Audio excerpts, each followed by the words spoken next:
You're listening to the Greeks Gridiron, live with Ethan Hristodoulou. Hello, everyone, and welcome back to the Greeks Gridiron. I am Ethan Hristodoulou, and today we started doing something that I've been interested in doing, but I wanted to wait until we got to close to the midpoint of the season where it's fun to start speculating and diving into the state of NFL teams, and I thought a really good way to kick off this series with you guys is to start with the state of the Colts for this season. So even if you aren't a Colts fan, I highly recommend stick around, watch the video, feel free to comment down below your thoughts and opinions on the matter, because I would like to know if you would all be interested in seeing me continue this type of content covering other various topics regarding other NFL teams as the season continues to progress. So today I'm diving into the Indianapolis Colts, and the big reason why is because we've had two big pieces of news come out in the last couple of days that I think is worth discussing. That being both Anthony Richardson's season-ending injury and now Grover Stewart being suspended for the next 6 weeks of action due to a PED violation.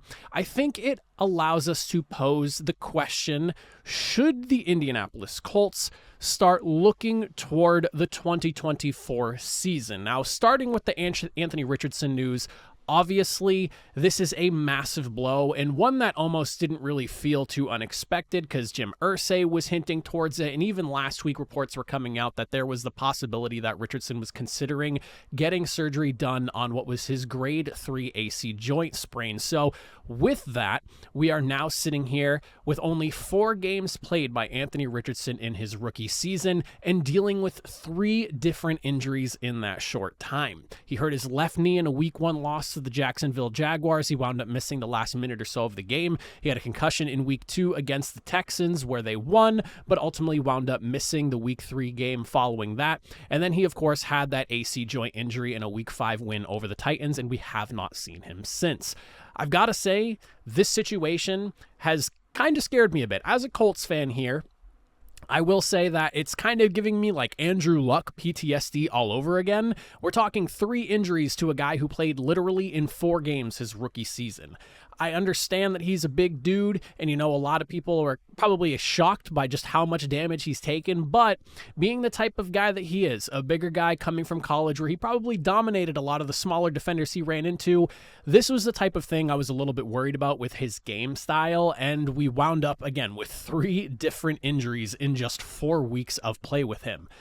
But there is a positive spin to at least some of this. Obviously, it sucks we're losing him for the entirety of the 2023 season, but in what I would say is a little bit of a different take compared to how things were handled with Andrew Luck.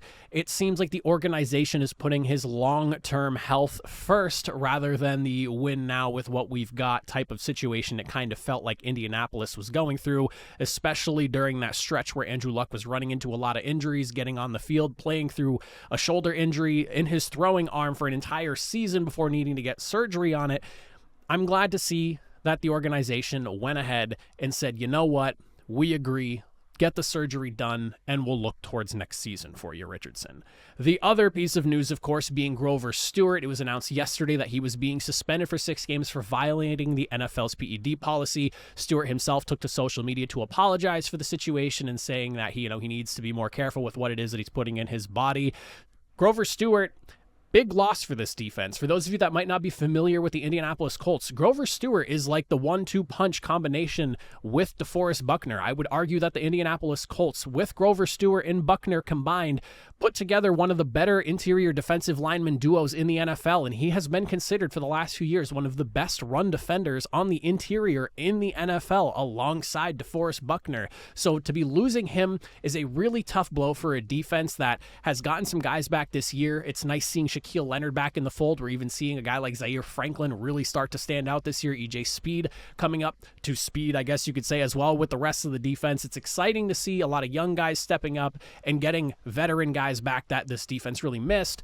But minus Grover Stewart, you have to be concerned about the run defense of the Colts now. And with a 6-week loss, that pushes us into week 12 before he comes back. And looking at some of the teams that the Colts could be facing in the next few weeks here, I'm a little bit worried about that. Not to mention some of the youth we have on defense that's getting a significant amount of snaps right now.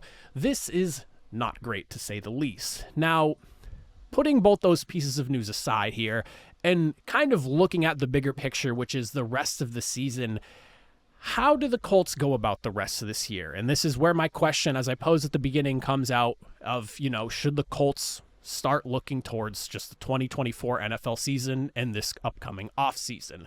When you look at some of the things that we're dealing with right now in Indianapolis, you have quarterback Gardner Minshew, who's essentially going to be the starting quarterback for the remainder of the season. That you can get the question out of that. Can he be a guy for Indianapolis? Can he keep this offensive competitive?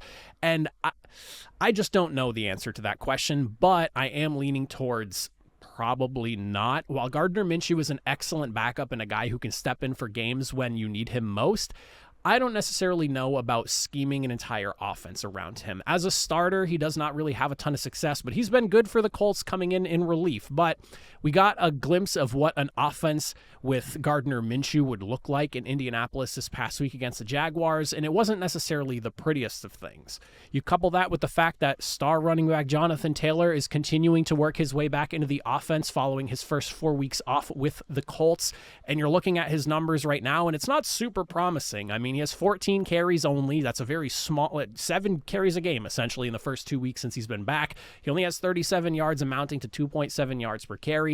He does have 6 catches for 62 yards, which is nice, but not quite the production I would have expected Taylor to have at this point. And I know he's got rust to knock off, and it was an injury-riddled season last year for him, but I would have thought he'd be a little bit more heavily involved coming into the second week with the offense, and I didn't really get quite what I was expecting. The good thing is Zach Moss has looked good in relief for him and has kind of shined in this opportunity that he's been given with Indianapolis. But then, to continue on, there are some things that you want to look at. There are a decent amount of young guys on this team that I think are worth giving more looks. And when you think of guys like Juju Brents and Jalen Jones in the secondary, them being so young and getting experience now with injuries that the team is dealing with, like Dallas Flowers being on the IR, and he's a young guy himself, you're going to see more of Jalen Jones now. And you also have someone on the interior like Adetomwe Adebore now, who should be able to get a little bit more playing time minus Grover Stewart these next 4 weeks.